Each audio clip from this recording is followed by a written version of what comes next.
हमने पिछले दिनों से जो इधर सीखा कि पाप के द्वारा जो विनाश आया और उसके बाद परमेश्वर कैसे सृष्टि को नई कर रहा है, अति ज़रूरी था ये। जैसे यीशु ने कहा, मैं तुमसे सच सच कहता हूँ कि जब तक तुम्हें क्या लेना होगा, नए सिरे से जन्म लेना अति अनिवार्य है, क्योंकि पाप के कारण सब क्या हो चुका है, बर्बाद हो चुका है, नाश हो चुका है, ख़त्म हो गया।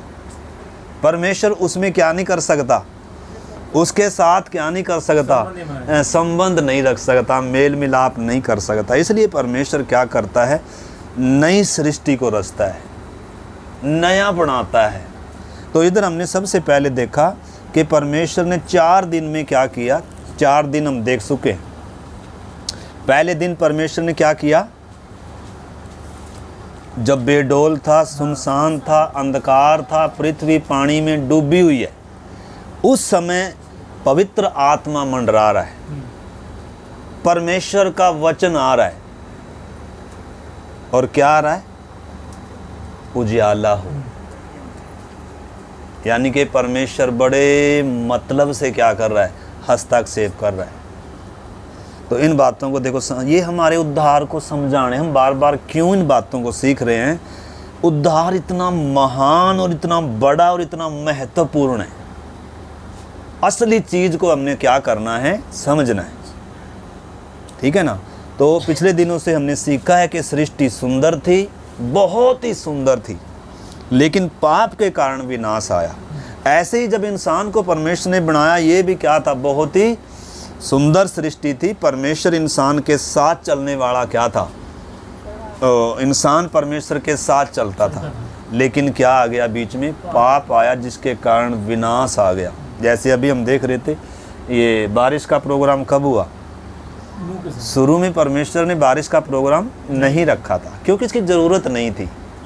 यानी कि कितना सुंदर वो संसार था, पाप नहीं था, मौत नहीं थी, कुछ भी झाड़ी कांटे ऊंट कटारे कुछ नहीं उगता था, सुंदर फल थे, फ्रूट थे, सुंदर वातावरण था, प्रदूषण नहीं था, कोई जानवर का भी स्वभाव बिगड़ा हुआ नहीं था, कोई जानवर भी जानवर को खाता मारता, कोई दुश्मनी नहीं थी पृथ्वी पर। तो सोचो वो कैसा युग होगा, वो कैसा सुंदर समय होगा जब परमेश्वर मनुष्यों के साथ चलने के लिए पृथ्वी पर आता है।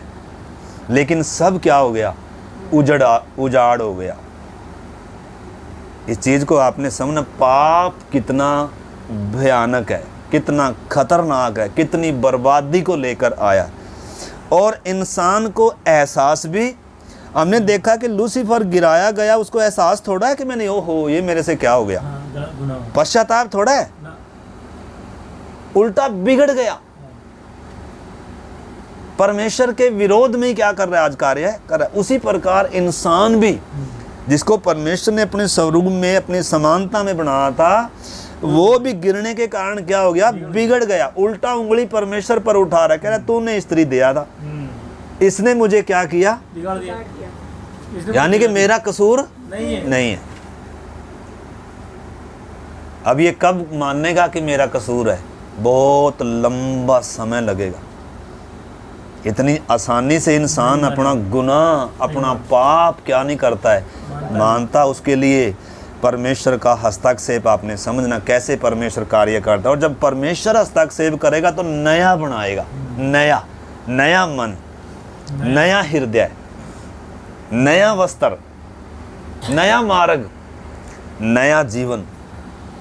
क्योंकि मर चुका है ना, उजड़ चुका है ना, बर्बाद हो चुका है, संबंध सब क्या है, टूटा हुआ है। तो उन बातों को समझाने के लिए या समझने के लिए हम सृष्टि के क्रम से पहले सीख रहे हैं। तो सबसे पहले जब उजाड़ है, पवित्र आत्मा मंडला रहा है और आवाज़ आ रही है परमेश्वर की, यानी कि त्रिएक परमेश्वर के कार्य को देख सकते हैं पूरी सृष्टि में। आवाज़ आई, उजियाला हो, उजियाला हो गया। पहले दिन परमेश्वर ने क्या किया, उजियाले को अंधेरे से क्या किया, अलग किया। यानी कि विभाजन कर रहा है परमेश्वर, विभाजन करता है परमेश्वर, अलग करता है परमेश्वर। अंधकार को क्या करता है, अलग करता है, ज्योति को क्या करता है, अलग करता है। यीशु ने कहा मैंने तुम्हें क्या कर दिया, संसार में से चुना है, तुम जगत की क्या हो, ज्योति हो, रोशनी हो। यानी कि जगत अंधेरा है, अंधकार में है, मुर्दा है, लेकिन यीशु पर विश्वास करने वाला क्या है, जी उठा है। परमेश्वर के साथ संबंध क्या हो गया, स्थापित हो गया, नई सृष्टि, नया मन है, और उद्धार का क्या पहनाया गया, नया वस्त्र पहनाया गया। ये अपने कर्मों से पहन नहीं सकता था, ये परमेश्वर की धार्मिकता इसको पहनाई जाती है। कोई मरा है इसके लिए, किसी का लहू बहा है इसके लिए, किसी के ऊपर सजा गिरी है इसके लिए, तब इसका पापी का मेल परमेश्वर से संभव हुआ, तब इसके ऊपर से न्याय हटा परमेश्वर का। तो ये सब उद्धार को समझाने के लिए है।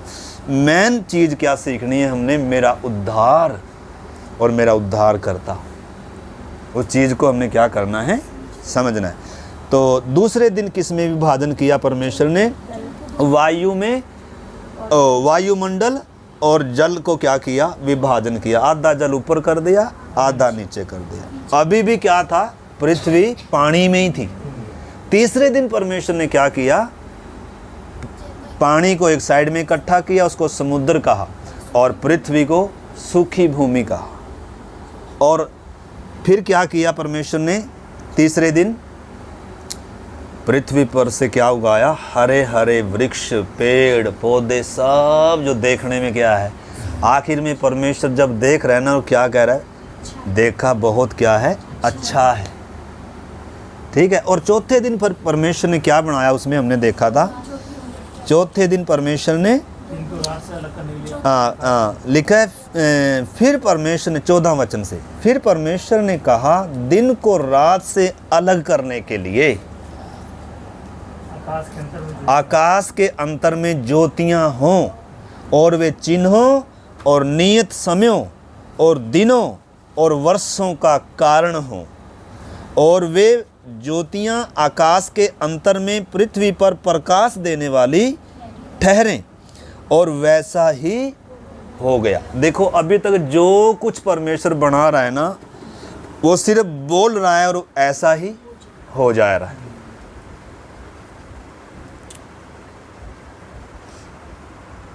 और इधर हम देखते हैं वैसा ही हो गया। आगे कहाँ था वो, हाँ नहीं 16 पढ़े जरा, पढ़े कोई। तब परमेश्वर ने 2 बड़ी ज्योतियां बनाई, हाँ, उनमें से बड़ी ज्योति को दिन पर प्रभुता करने के लिए और छोटी ज्योति को रात पर प्रभुता करने के लिए बनाया। हाँ, और तारागण को भी बनाया। हाँ। तो इधर हम देखते हैं एक बड़ी ज्योति है सबसे, वो कौन है, सूरज है। वो क्या करता है, दिन पर क्या करता है, प्रभुता करता है। ये सूरज किसको भी दर्शाता है, यीशु मसीह को भी दर्शाता है। और चांद किसको दर्शाता है, किसको दर्शाता है, रात पर प्रभुता है इसकी, किसको दर्शाता है, हाँ ज्योति है ना, किसको दर्शाता है, ये मुझे और आपको दर्शाता है।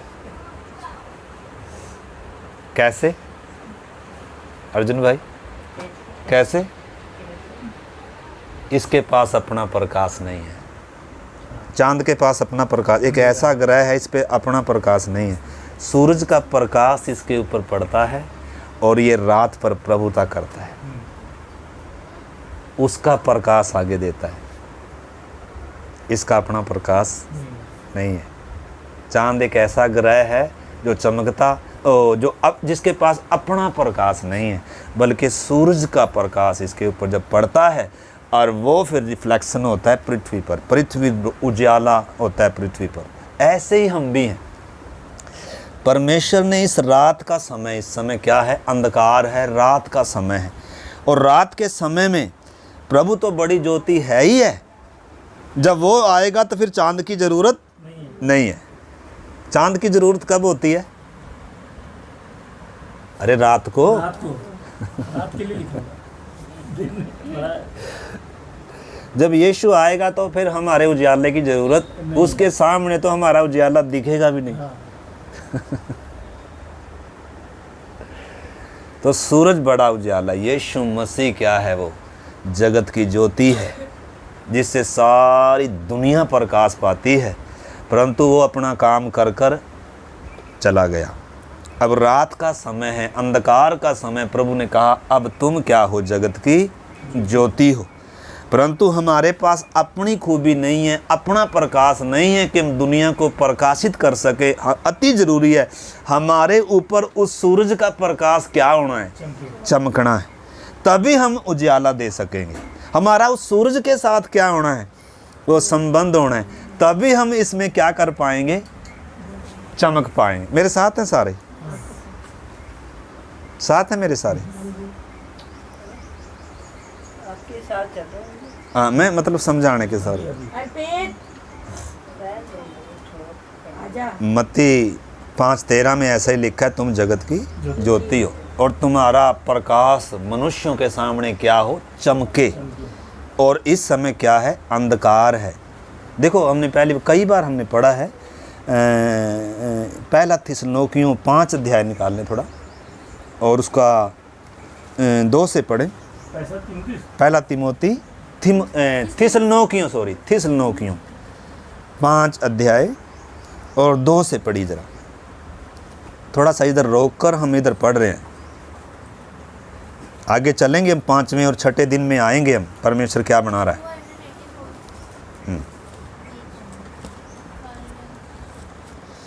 प्रार्थनाओं के साथ जरा समझने का। आप ठीक जानते हो हाँ, कि जैसा रात को चोर आता है, जैसे रात को चोर आता है, वैसा ही हाँ प्रभु का दिन आने वाला है। हाँ जब लोग कहते होंगे कुशल है हाँ और कुछ भय नहीं, हाँ तो उन पर एक का एक विनाश आ पड़ेगा।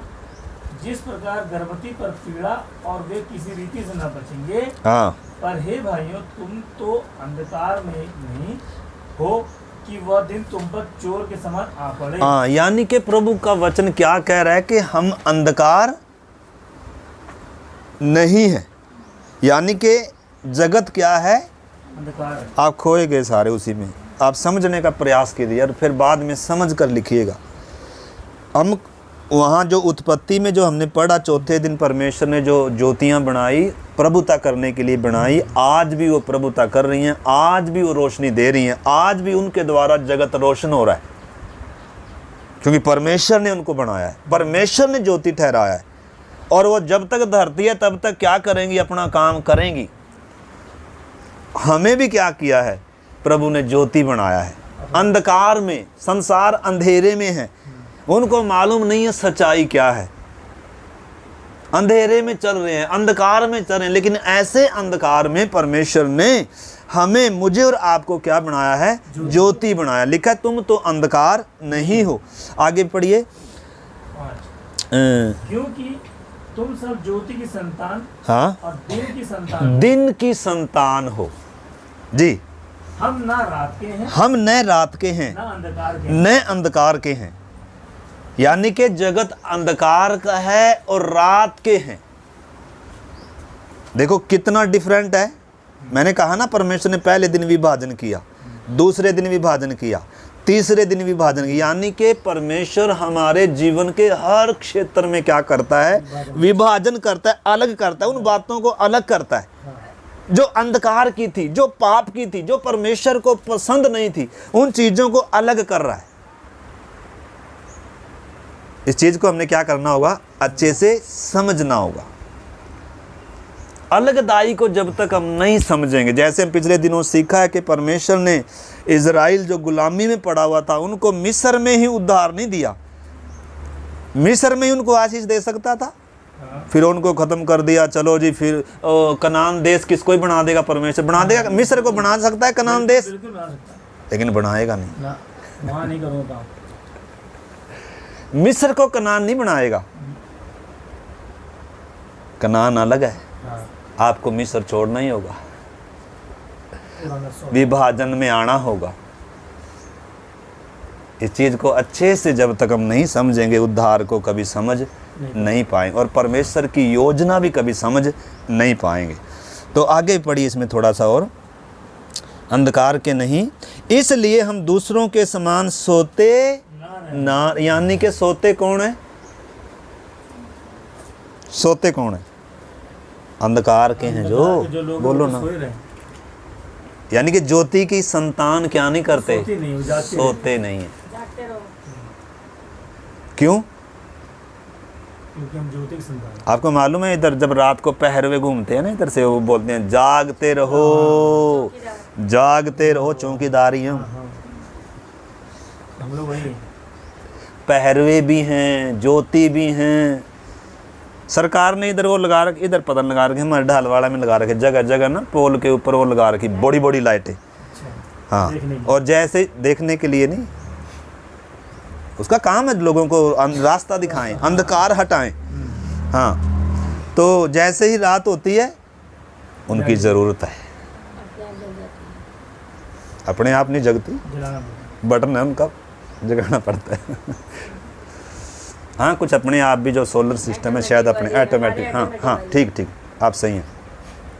तो आप बात को समझने का प्रयास करना। देखो, अगर बात को नहीं समझोगे तो अच्छा हमारा क्या हो जाएगा, एक अच्छा सा बस वही होगा, बस इंटरटेनमेंट होगा बस। हाँ, आज बहुत अच्छी थी एक्टिविटी पास्टर की भी और हम सब की भी, और बहुत अच्छा लगा, आज गीत भी अच्छा था और बहुत अच्छा, हालेलुया। लेकिन इससे कोई लाभ, समझना है बात को।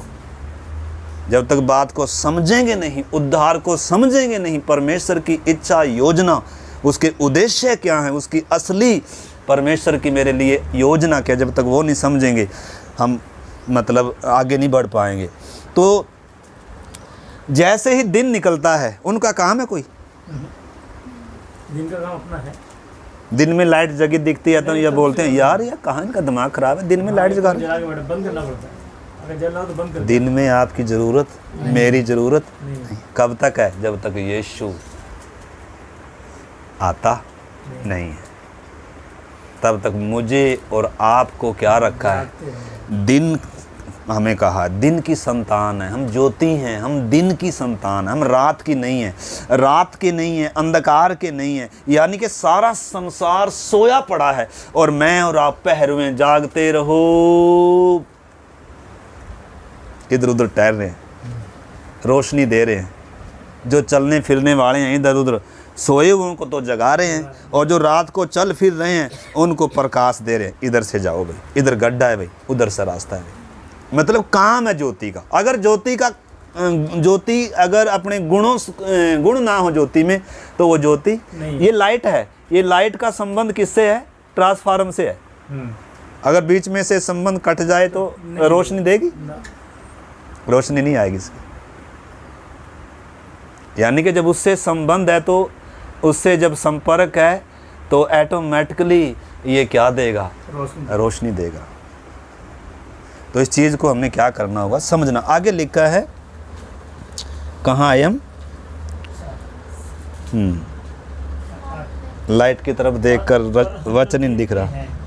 विश्वास और प्रेम की झिलम पहनकर और उद्धार की आशा का टोप पहनकर सावधान। 6 से पढ़े। इसलिए हम दूसरों के समान सोते ना रहें, पर जागते और सावधान रहें, क्योंकि जो सोते हैं वे रात ही को सोते हैं, और जो मतवाले होते हैं वे रात ही को मतवाले होते हैं।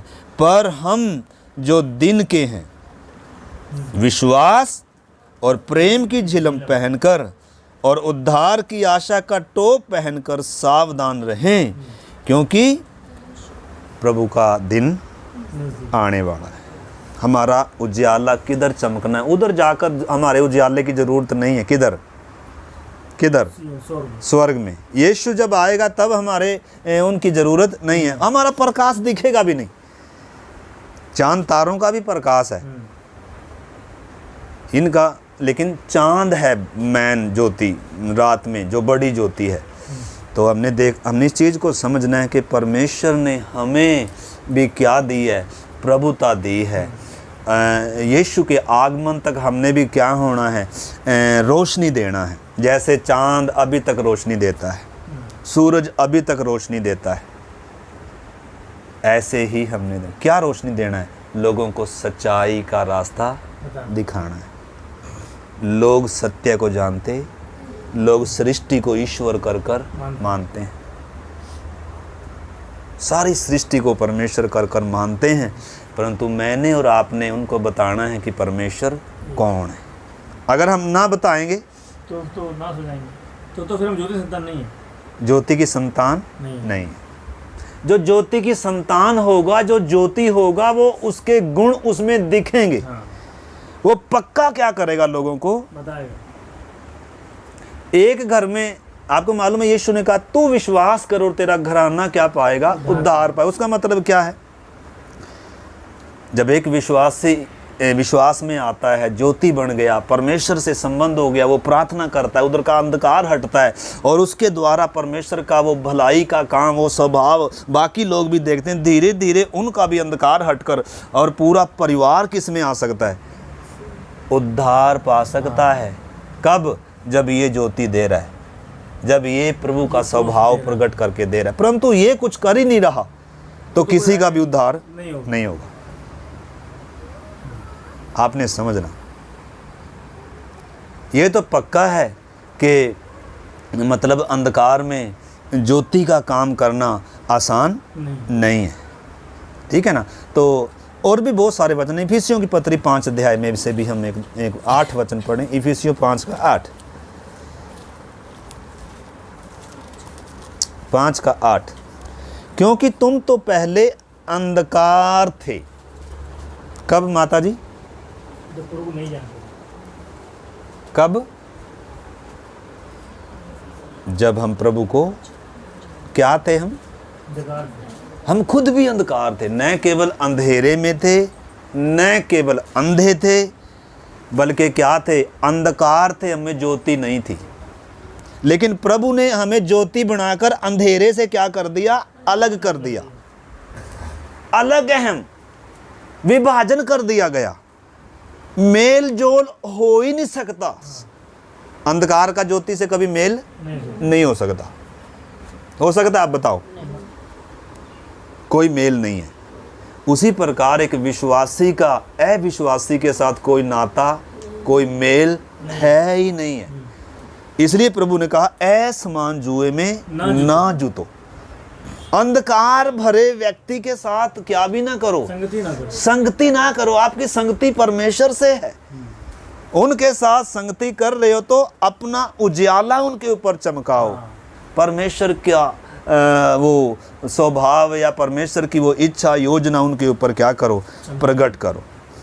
आपका प्रकाश उन पर चमके, न कि आप अंधकार में क्या हो जाएं? शामिल हो जाए। तो अंधकार क्या भी कर सकता है, क्योंकि अंधकार ज्योति को क्या नहीं करेगा? कभी भी ग्रहण नहीं करेगा। क्योंकि यीशु मसीह भी जब आया, अंधकार ने ज्योति को क्या नहीं किया? ग्रहण क्यों नहीं किया? क्योंकि उनके काम बुरे थे। ठीक है ना। तो इधर लिखा है तुम भी पहले अंधकार थे, परंतु अब प्रभु में क्या हो? ज्योति हो। होता है ज्योति की संतान के समान चलो, क्योंकि ज्योति का फल सब प्रकार की भलाई और धार्मिकता और सत्य है, और यह परखो कि प्रभु को क्या भाता है। अंधकार के निष्फल कामों में सहभागी वरन उन पर क्या दो? उलाना। अगर आप उलाना नहीं देते हैं, अगर आप यीशु की गवाही नहीं देते हैं, अगर आप सत्य की गवाही नहीं देते हैं, अगर आप में वो प्रकाश चमकता नहीं है। लिखा है कोई भी जो नगर पहाड़ पर बसा है वो छिप सकता है? छिप नहीं सकता। प्रभु ने भी कहा कोई भी दिया जलाकर खाट के नीचे कभी नहीं रखता। हम कितने विश्वासी खाट के नीचे हैं और टोकरे के नीचे हैं, मतलब प्रकाश का देने का काम करते, गवाही नहीं देते प्रभु की, सत्य नहीं बताते लोगों को, क्योंकि उनके साथ क्या करना है फिर? मेलजोल। आप देखो इस चीज़ को समझना, कितनी बड़ी बात है ये। प्रभु ने कहा है मत्ती 5 अध्याय में, आप पढ़ सकते हैं बाद में, तुम जगत की ज्योति हो। और आगे प्रभु कहता है तुम्हारा उजाला मनुष्यों के सामने चमकना है। कोई भी दिया जलाकर खाट के नीचे नहीं रखता, परंतु सामने दीवट पर रखता है, ताकि अंदर आने वालों को क्या मिले? प्रकाश मिले। तो इस प्रकार से हमने इस सृष्टि के द्वारा भी परमेश्वर हमसे बात कर रहा है, हमें सिखा रहा है। तो परमेश्वर ने हमें ज्योति बनाया है, अंधकार में हमें क्या करना है। हमारे पास वो ज्योति नहीं है, परंतु यीशु मसीह है वो सच्चा सूरज या सच्ची ज्योति, जिसके साथ हमारा संबंध है। जब तो हम उससे वो प्रकाश पाते हैं और तब हम क्या कर पाते हैं, लोगों को प्रकाश दे पाएंगे। अन्यथा हमारे पास अपना प्रकाश, प्रभु ने कहा तुम मुझसे अलग होकर कुछ भी कर नहीं सकते। अच्छा, अब इधर तो ये बात खत्म हो गई। 5वें दिन परमेश्वर ने क्या किया, अब हम उसमें आएंगे। पढ़िए उत्पत्ति 1 अध्याय और 20 से हम पढ़ें। फिर परमेश्वर ने कहा जल जीवित प्राणियों से बहुत ही भर जाए, हाँ और पंछी पृथ्वी के ऊपर आकाश के अंतर में उड़े। हाँ, इसलिए परमेश्वर ने जाति जाति के बड़े बड़े जल जंतुओं की और उन सब जीवित प्राणियों की भी सृष्टि की। अब परमेश्वर जीवित प्राणियों की सृष्टि कर रहा है। अभी तक प्राणी जगत बना नहीं था। अभी तक कौन सा जगत बनाया परमेश्वर ने, वनस्पति, पेड़ पौधे, फल फ्रूट, इनकी सृष्टि करी। इनमें आत्मा नहीं है, लेकिन इनमें जीवन है। इनमें इन्हीं के अनुसार बीज है, अपनी जाति के अनुसार ये उत्पन्न कर सकते हैं पौधे। यानी कि इनकी जनरेशन क्या होगी, अब आगे चलेगी। बीज के साथ इनको बनाया है परमेश्वर ने।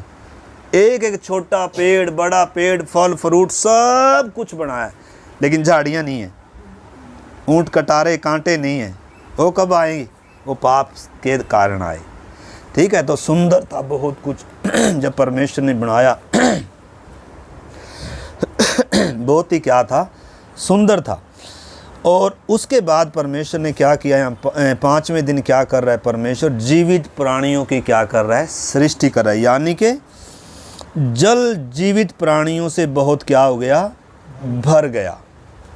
जल में अभी तक क्या नहीं था, कोई भी जीव जंतु नहीं था। परमेश्वर ने इनको क्या किया, आज तक इंसान खोज नहीं पाया कि कितने प्रकार की मछलियां हैं, कितने प्रकार के समुद्र में जलचर हैं। परमेश्वर ने इतनी सुंदर और विशाल सृष्टि को बनाया है। इंसान के बुद्धि से, सोच समझ से क्या है, बाहर है। सिर्फ उसने वचन बोला और क्या हो गया, बन गया।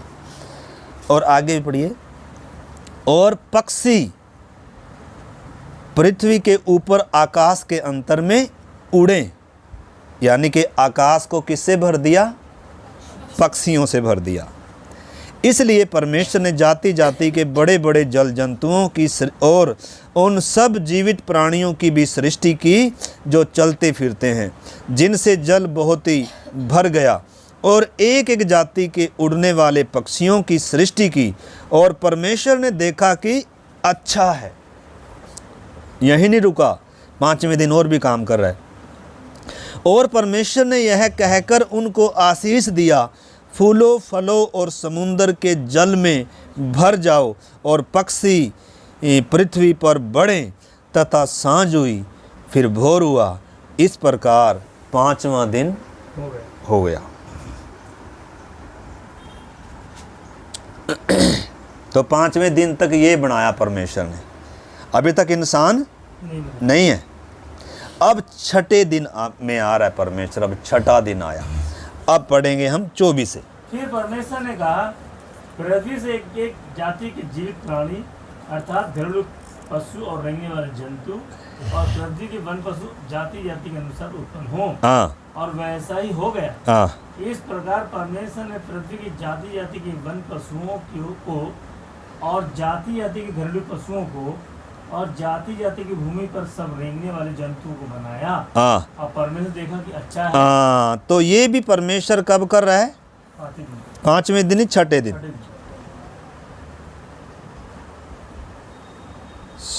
चौथे दिन क्या बनाया था परमेश्वर ने, चांद तारे सूरज वगैरह ये सब बनाए थे। और 5वें दिन परमेश्वर ने क्या बनाया, ये जंतु वगैरह, ये जल जीवित प्राणियों से और आकाश पक्षियों से क्या कर दिया, भर दिया। और 6ठे दिन परमेश्वर क्या बना रहा है, 24 से हमने देखा पृथ्वी पर हर जाति के जीवित प्राणी अर्थात घरेलू पशु है जो, जिनमें कुत्ते भी हैं, गायें भी हैं, भेड़ भी हैं, सब आता है। ये भी इंसान से पहले इनकी परमेश्वर ने सृष्टि करी। और लिखा है, और वैसा ही हो गया, इस प्रकार परमेश्वर ने पृथ्वी पर जाति जाति के वन पशुओं और जाति जाति के घरेलू पशुओं को और जाति जाति के भूमि पर रेंगने वाले जंतुओं को बनाया। और परमेश्वर ने देखा बहुत क्या है, यानी कि ये शब्द बार बार आ रहा है, अच्छा है। छठे दिन बने हैं ये। जिस दिन किसको बनाया? इंसान को बनाया। लेकिन अंतर है इनमें, इनमें अंतर है। आपको मालूम है, अगर इंसान का परमेश्वर के साथ संबंध टूट जाए, या इंसान जिस उद्देश्य के लिए बनाया गया अगर वो उद्देश्य इंसान नहीं करता, उसके जीवन में वो बात नहीं है, तो किसके समान है ये? जानवर के समान है, पशु के समान है। आपने समझना। इसलिए तो इंसान क्या है, बंदर हमारे क्या है? पुरखा है। सच कह रहे हैं? सच कह रहे हैं क्या? इंसान जानवरों के समान है। आज बंदर ही। जो आत्मा में मरा हुआ है ना, वो जानवरों की कैटेगरी, जानवर से नहीं आया इंसान। आप उसको, वो गलत तरीका है, परंतु मेरा कहने का अर्थ है, अगर परमेश्वर के साथ संबंध नहीं है इंसान का, तो ये जानवर है।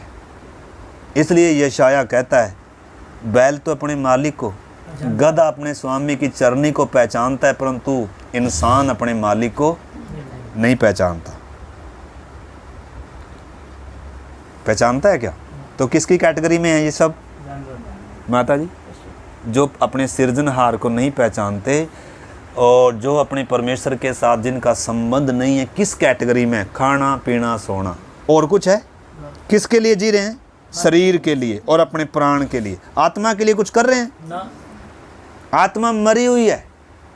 जानवर भी जी रहा है और इंसान भी जी रहा है, दोनों क्या हैं? जानवर ही हैं, बराबर है। आपने समझना, इंसान के अंदर थोड़ा ये इसकी बुद्धि ज़्यादा थोड़ी तेज है, और जानवर की थोड़ा कम है। इंसान चांद तक पहुंच गया क्योंकि इसकी बुद्धि थोड़ा सा ज़्यादा है। इंसान की बुद्धि ज़्यादा है, जानवर की थोड़ा कम है। लेकिन उसकी खूबी क्या है? वो तो अपने मालिक को, अपने मालिक को पहचानता है, स्वामी की चरनी को पहचानता है। उसका मालिक कौन है? परमेश्वर तो है ही है, लेकिन परमेश्वर ने इंसान को उसका मालिक बनाया। आज भी इंसान, जानवर वफादार हैं। हम किन में हैं? पशु जैसे हम लोग भी। हम किन में हैं? अगर परमेश्वर से संबंध नहीं, आपने समझना। यशाया ने सही कहा, परमेश्वर, हे स्वर्ग सुन, हे पृथ्वी कान लगा, मैं तुझसे कुछ बात कह रहा हूँ। क्या कह रहा है परमेश्वर? क्या कहना चाह रहा है? देख, बैल अपने मालिक को, गधा अपने स्वामी की चरण, लेकिन जिसका मैंने पालन पोषण किया है, जिसको मैंने बनाया है, सृजा है, वो मुझे जानता नहीं। यानी कि जानवर क्या हैं? उत्तम है। हाँ, वो अधिकार में भी है। आपने समझना है, जानवरों की तरह जीना है परमेश्वर के बिना। देखो, एक यशाया का पढ़ लेना बाद में। यशाया 1 अध्याय का 2 और 3 वचन है। वो भजन संहिता 39 अध्याय निकाल लें। 32 अध्याय 9 वचन। भजन संहिता 32 का 9।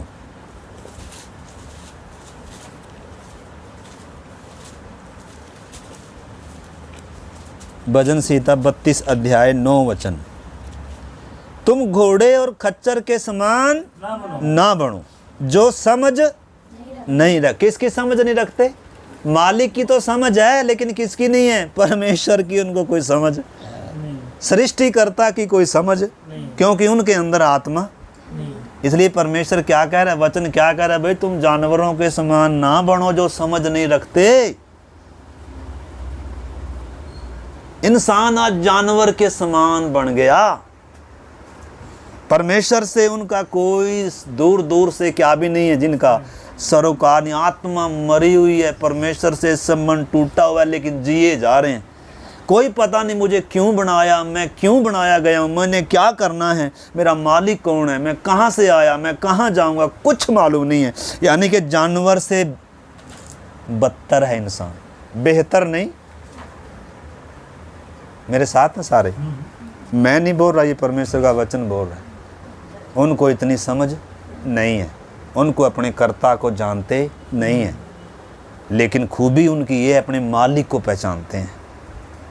हमारे कुत्ते घर में पालते हैं, गायें पालते हैं, पहचानते हैं कि नहीं? वफादार भी होते हैं कि नहीं? जानवरों से ज़्यादा वफादार कौन है आज? इंसान से ज़्यादा वफादार जानवर हैं। अपना जो टुकड़ा खाते हैं उसके प्रति ईमानदार वफादार रहते हैं। लेकिन आज इंसान जो जीवन दे रहा है, जो श्वास दे रहा है, जिसने अपने स्वरूप में, अपनी समानता में बनाया, उसको अगर नहीं जानता, उससे अगर संबंध नहीं है, अगर आत्मा जिंदा नहीं है, अगर परमेश्वर के साथ इसका कोई नज़दीकी वो रिश्ता नहीं है, तो जानवर के अलावा जानवर की कैटेगरी में आ रहा है। मेरे प्यारे भाई बहनों, इस चीज़ को आपने समझना। अगर आपको विश्वास नहीं है तो एक वचन और पढ़िए, 49 अध्याय निकालें, इसी का 49 अध्याय, और उसका हम पढ़ेंगे 10 वचन, 10 से 12, 49 10 वचन से 12, 49 का भजन संहिता 49 का 10 से 12। क्योंकि देखने में आता है कि बुद्धिमान भी मरते हैं, हाँ, और मूर्ख और पशु सरीखे मनुष्य भी दोनों नष्ट। पशु सरीखे मनुष्य, क्योंकि एक दिन बने हैं ना, ज़्यादा फर्क नहीं। दोनों मर मिटते हैं। आगे लिखा है, और अपनी संपत्ति दूसरों के लिए छोड़ जाते हैं। ले जाओ ना साथ में। हाँ जी, जो सारी उम्र कमाया किधर गई? किसके लिए कमा रहे भाई? ये छोड़ के जाओगे? इलाज के लिए हम दूसरों के लिए कमा रहे। एक दिन इस बहन ने वो डाला था, एक दिन ना उसमें डाला था, बहुत अच्छा था वो, उसमें डाला था, आपने स्टेटस पे लगाया था। एक विचार था, वचन नहीं था, एक वैसे विचार था। कैसे था कि कंजूस व्यक्ति सबसे दानी है। मतलब क्या जोड़ रहा है? दूसरों के लिए जोड़ रहा है वास्तव में। सबसे बड़ा है। कंजूस व्यक्ति वास्तव में, जो धन का क्या है, लोभ भी है वास्तव में, वो सबसे बड़ा दानी है। सबसे बड़ा दानी क्यों है वो? क्योंकि दूसरों के लिए जोड़ रहा है। आज देखिए ना, सब कंजूस जोड़ के रखा, दे सबको। तो आप किसके, आप कहाँ जोड़ रहे भाई? आप उधर जोड़ो ना जहाँ आपने रहना है। यीशु ने कहा उधर जोड़ो जहाँ आप रहोगे। इधर थोड़ा आप रहोगे, इधर तो थोड़े समय के लिए हैं, परदेसी और यात्री हैं। इधर के जोड़ा हुआ तो भाई चोर चुरा देगा। अभी देखो सरकार ने निकाल लिया सारा, कहाँ कहाँ था, सारा निकाल लिया, कहाँ कहाँ था। और जिस दिन ये जाएगा उस दिन हार्ट अटैक भी होगा। कईयों को तो हार्ट अटैक होकर मरेंगे। ओ, इतनी मेहनत से, खून पसीने से जोड़ा है। बोले यीशु मसीह के लहू की। तो आगे भी 11 भी, वे अपने मन ही मन ये सोचते हैं कि उनका घर सदा स्थिर रहेगा, और उनके निवास पीढ़ी से पीढ़ी तक बने रहेंगे। हाँ जी, इसलिए वे अपनी अपनी भूमि का नाम अपने अपने नाम पर रखते हैं। हाँ, अपनी अपनी भूमि का नाम अपने नाम से रखते हैं, माया भवन। हाँ जी, आगे। परंतु मनुष्य प्रतिष्ठा पाकर भी स्थिर नहीं रहता। हाँ, वह पशुओं के समान, वह पशुओं के समान होता है, जो मर मिटते हैं। जो मर मिटते हैं। छठे दिन बनाया है ना, मेल खा रहा है, मेल खा था ना। खा रहा है। परमेश्वर ने अपने साथ मेल होने के लिए बनाया था, लेकिन वो मेल तो है नहीं है, लेकिन जानवर से मेल जरूर खा गया। शरीर के लिए जी रहा है, खाना पीना सोना, बस ये तो जानवर भी तो कर रहा है। आप उससे अलग क्या कर रहे भाई? क्या आप इसलिए बने हैं? मैं और आप इसलिए बनाए गए हैं खाना पीना और सोना, ओहो कितना अच्छा है, यही है ज़िंदगी। अरे ये ज़िंदगी कहाँ था, ये तो जानवर भी जी रहे हैं। आपको किसी बड़े ऊंचे उद्देश्य से रचा गया है, कोई आपका सृजनहार है, किसी ने आपको उसके साथ चलने के लिए आपको सृजा है। भाई क्या उससे संबंध है, क्या उससे नाता है? आगे इसका 16 से पढ़े।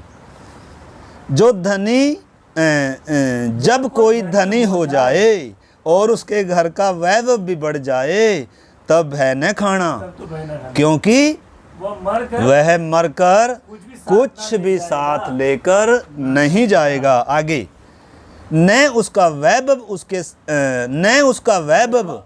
उसके साथ कब्र में जाएगा, मतलब कुछ नहीं जाएगा उसके साथ, सब यहीं छूट जाएगा। और आगे चाहे वह जीते जी अपने आप को धन्य कहता रहे, मैं बहुत धनवान हूँ जी, धन्य हूँ मैं, बहुत आशीष मुझे प्रभु ने दी है। हे मूर्ख, तेरा प्राण आज रात ले लिया जाएगा, फिर किसका होगा, जिसके लिए तो अपना कीमती जीवन खर्च कर रहा है, अनमोल जीवन जो आपको दिया है। अरे कुछ उधर जोड़ने के लिए दिया है, परमेश्वर के साथ चलने के लिए दिन दिए हैं ये, लेकिन उससे के साथ चलने का इंसान का कोई इरादा ही, उसके साथ अनंत काल बिताने का कोई इरादा ही नहीं है। सोच रहा इधर अनंत काल, अरे इधर कहाँ भाई, तू तो भाप के समान आया और जाने वाला है। इसलिए आगे लिखा है, मैं कुछ गलत तो नहीं बता रहा, नहीं, ठीक है।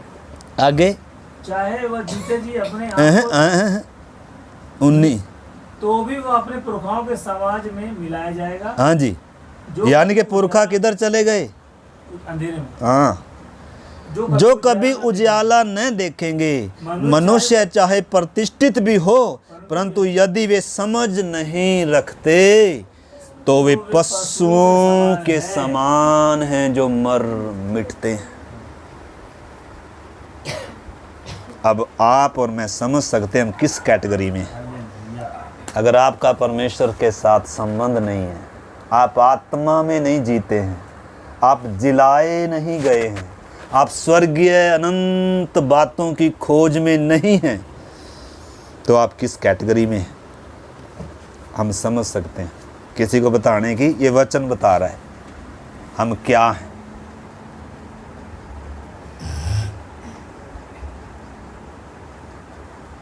ठीक है ना?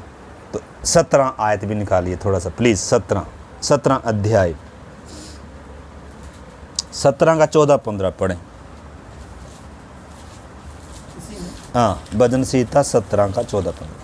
हम छठे दिन देख रहे हैं जब परमेश्वर ने इंसान को बनाया, परंतु उसके साथ साथ किन को भी बनाया है? जानवरों को भी बनाया है। लेकिन अंतर था उनमें। इंसान परमेश्वर के स्वरूप समानता में है, परंतु वह स्वरूप समानता अगर चली जाए तो ये जानवर के समान ही है। अपना हाथ बढ़ाकर हे यहोवा मुझे मनुष्यों से बचा। हाँ, अर्थात संसारी मनुष्यों से जिनका संसारिक मनुष्यों से जिनका भाग इसी धरती पर है, और जिनका पेट तो अपने भंडार से भरता है। हाँ, वे बाल बच्चों से संतुष्ट हैं। वे अपने बाल बच्चों से, काम से, बिजनेस से, व्यापार से संतुष्ट हैं, और शेष संपत्ति अपने बच्चों के लिए छोड़ जाते हैं। हाँ जी, परंतु मैं तो धर्मी होकर तेरे मुख का दर्शन करूंगा। आमीन। जब मैं जागूंगा तब तेरे स्वरूप से संतुष्ट हाँ, होऊंगा। आशा है मतलब मुझे। हालेलुया। दाऊद कहता है मुझे क्या है परमेश्वर, मैं उन संसारिक मनुष्यों के समान, मैं उन पशुओं सरीखे मनुष्यों के समान नहीं हूँ जो समझ नहीं रखते अपने कर्ता की, अपने सृजनहार की, अपने बनाए जाने की।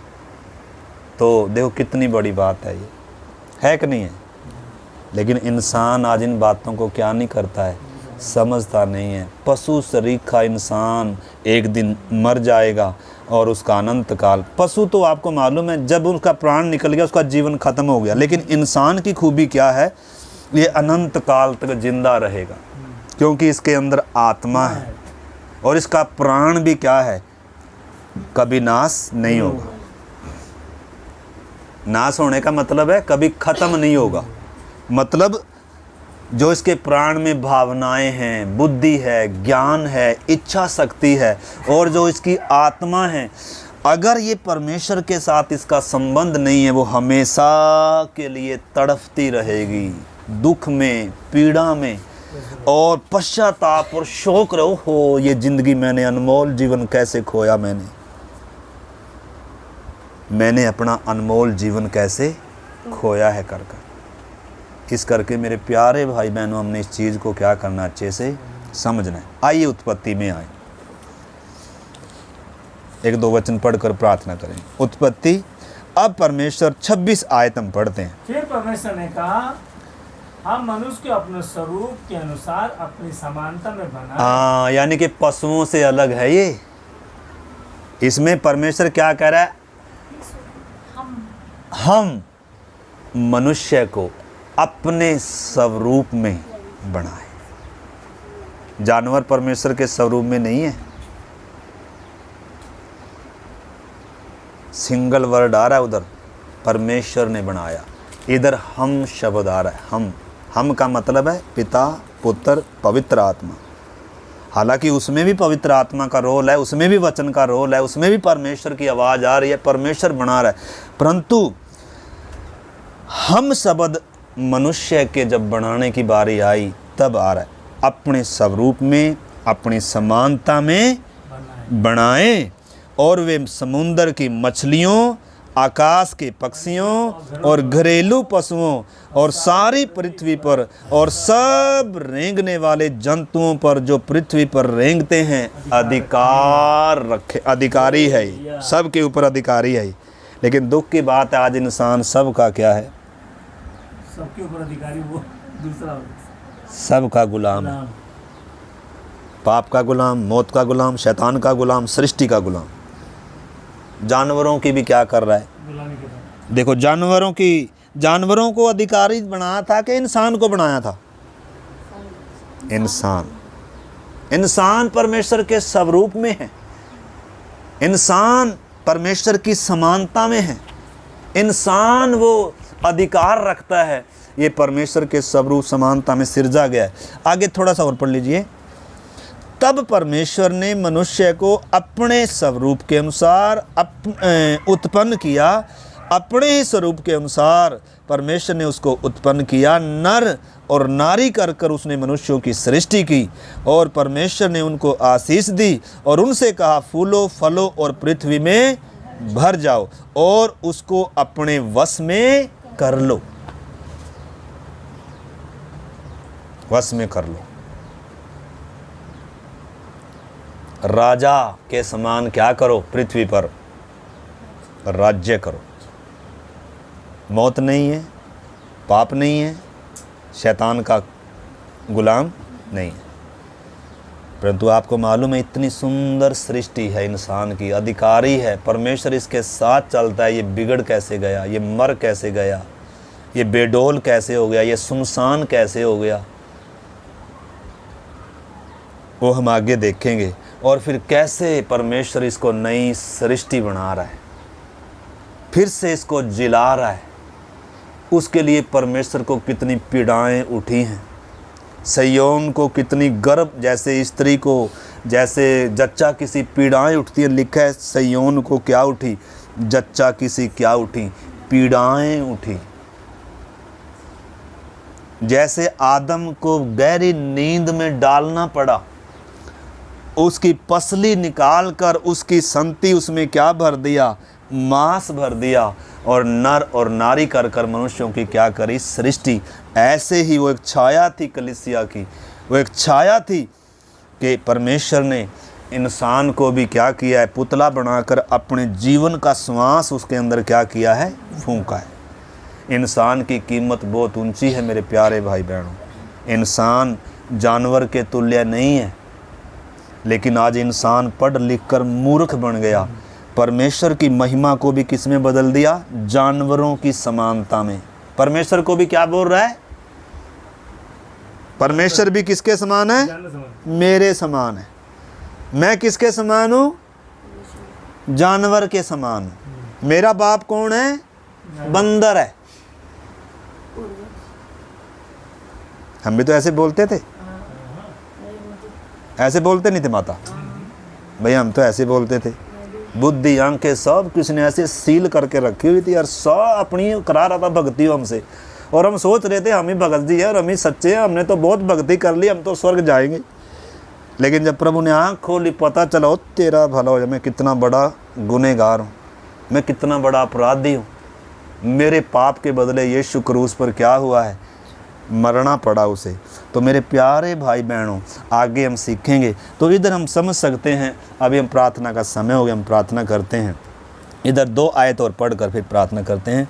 इधर लिखा है 29 वचन, फिर परमेश्वर ने उनको कहा, सुनो, जितने बीज वाले छोटे छोटे पेड़ पृथ्वी के ऊपर हैं और जितने वृक्षों में बीज वाले फल होते हैं, वे सब मैंने तुझे दिए हैं। वे तुम्हारा क्या होंगे? भोजन होंगे। और जितने पृथ्वी पर पशु और आकाश के पक्षी और पृथ्वी पर रेंगने वाले जंतु हैं, जिनमें जीवन का प्राण है, उन सब के खाने के लिए मैंने पृथ्वी पर हरे हरे छोटे छोटे पेड़ दिए हैं। और जो कुछ परमेश्वर ने कहा सोचा वैसा ही हो गया। 31, तब परमेश्वर ने जो कुछ बनाया था सबको देखा, तो क्या देखा कि बहुत ही क्या है? अच्छा है। तब सांझ हुई, फिर भोर हुआ। इस प्रकार 6वां दिन क्या हो गया? बस इधर विश्राम है, अब आगे कुछ नहीं है। इसका मतलब इंसान को बनाने के बाद और कुछ योजना नहीं है। इंसान जब परमेश्वर के स्वरूप समानता में हो गया, उसके बाद परमेश्वर का कोई आगे प्रोग्राम नहीं है। परमेश्वर ने क्या किया? 7वें दिन को विश्राम का दिन ठहरा कर क्या किया? आशीष दिया और विश्राम किया।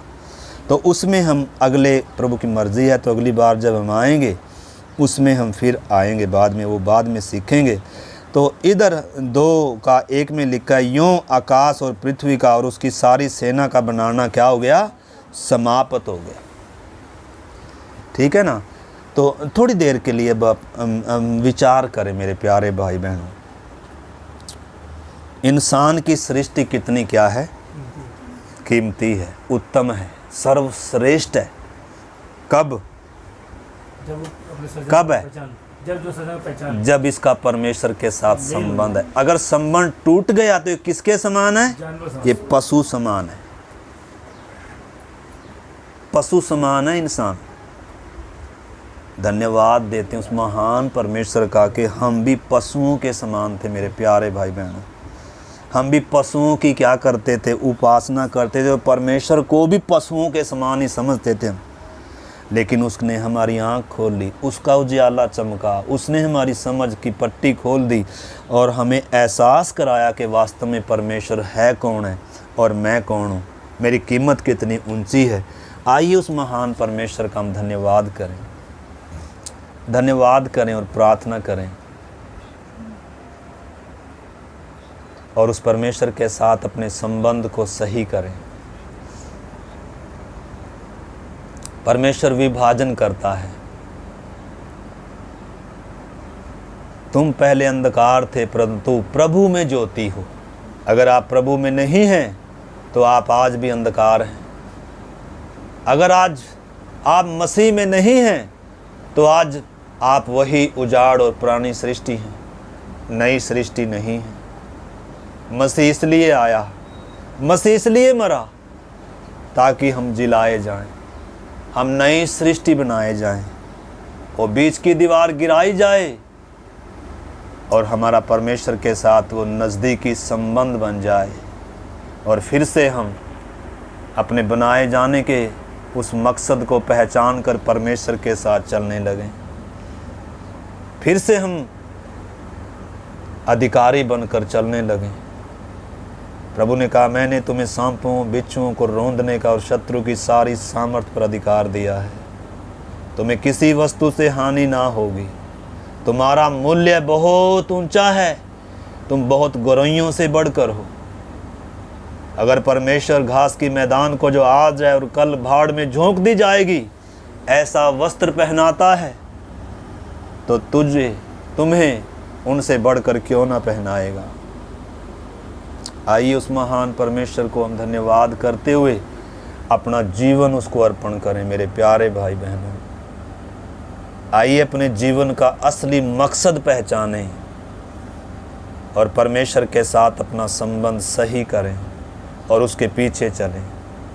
उसने हमें नमूना दिया है, उसने हमें आदर्श दिया है, अपने पद चिन्हों के निशान छोड़ कर गया।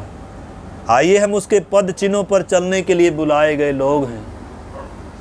आज निर्णय करें मेरे प्यारे भाई बहनों, जिन्होंने अभी तक भी अपने कर्ता को नहीं पहचाना या अपने जीवन का बहुमूल्य निर्णय नहीं लिया, या आज भी जिनमें विभाजन नहीं आया अंधकार में, आज आइए निर्णय का दिन है।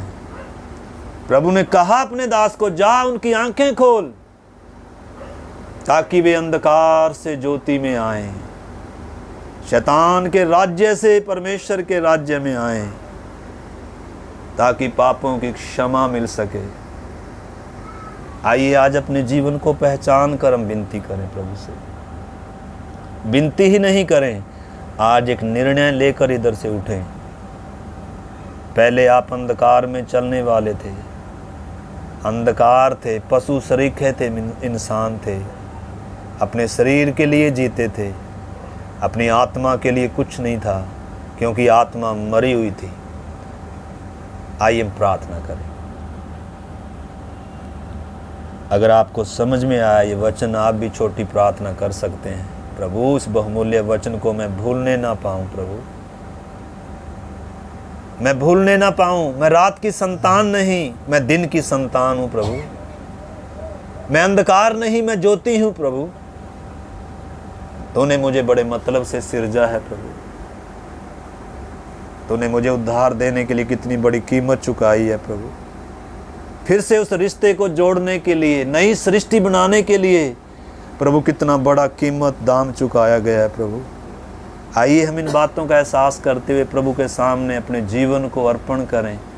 आज मेरे प्यारे भाई बहनों, यीशु मसीह के लिए अपने दिल को, मन को, हृदयों को, द्वारों को खोलने का समय है और उसके पीछे हो लेने का दिन है। चौड़ा मार्ग है जिधर से दुनिया जा रही है, विनाश की ओर इंसान दौड़ा जा रहा है। अगर आज आपकी आँख खुल जाए तो आज आइए उस महान यीशु मसीह के पास और उसे अपना प्रभु, अपना उद्धारकर्ता स्वीकार करें। विनती करें। हम में से कोई एक जन प्रभु से प्रार्थना करें।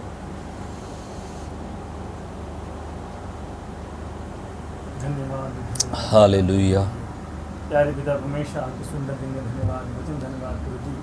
सत्य परमेश्वर, आप प्रभु जी, आपने हमें ज्योति की संतान बनाया, लेकिन प्रभु जी फिर भी हमारे में कुछ बहुत सारी कमियां हैं। अंधकार अपनी ओर आकर्षित करता है, हमें अपनी ओर लेके जाता है, लेकिन प्रभु जी आप हमारी मदद करना, हम अलगदाई का जीवन बिताएं। तो जैसे आप चाहते हैं परमेश्वर, वैसे हम दिन की संतान बन के जीवन बिताने के चलने के लिए परमेश्वर। अभी तक प्रभु जी हम लोग समझ नहीं पाए, जानवर अनुसार थे प्रभु जी। आपने जबकि मनुष्य को अधिकारी बनाया, लेकिन मनुष्य आज जानवर के ऊपर, जानवर का गुलाम बना हुआ है। प्रभु जी आप मदद करें, हम इस बातों में अलग करें परमेश्वर, ताकि हम परमेश्वर आपसे एक अच्छा रिश्ता बनाते हुए परमेश्वर ज्योति संतान बन के लोगों के लिए रोशनी का कारण बनने पाए, और रोशनी दिखाने वाले बन जाएं। और लोग प्रभु जी भटके हुए हैं परमेश्वर, बहुत सारे लोग पढ़ लिख के प्रभु जी आज ही प्रभु जी अंधकार में वो घूम रहे हैं परमेश्वर। उनके लिए परमेश्वर हम नमूना बन के परमेश्वर उनको मार्ग दिखाने में बन जाए प्रभु। आप हमारी मदद करना परमेश्वर, दुनिया से अलग रहते हुए, अलग जीवन बिताते हुए परमेश्वर आपके नाम को महिमा देते चलने के लिए प्रभु हमारी मदद करना प्यारे पिता परमेश्वर। ये वचन परमेश्वर हम लोग बेर बेर मनन करें, हमारे हृदय में लिख दे प्रभु जी, ताकि परमेश्वर हम कोई भी पाप न करें और हमेशा अलग रहते हुए परमेश्वर जीवन बिताए। ये हमारी प्रार्थना पिता परमेश्वर। जहाँ पे काम पे रखा है तो काम पे हम गवाह बने, अगर हमारा व्यापार में तो हम व्यापार में गवाह बने परमेश्वर, ताकि हम प्रभु जी नमूना दें, हम गवाही दें परमेश्वर, अपना मुंह बंद ना करें, ताकि परमेश्वर लोग भटके हुए राह में आ जाएं। ये हमारी प्रार्थना है पिता परमेश्वर। प्रभु इसके लिए प्रभु जी हमें तैयार करें, यही हमारी प्रार्थना है। यदि आपने मेरा प्रार्थना सुना, धन्यवाद। यीशु के नाम से प्रार्थना मांगते हैं। आमीन आमीन।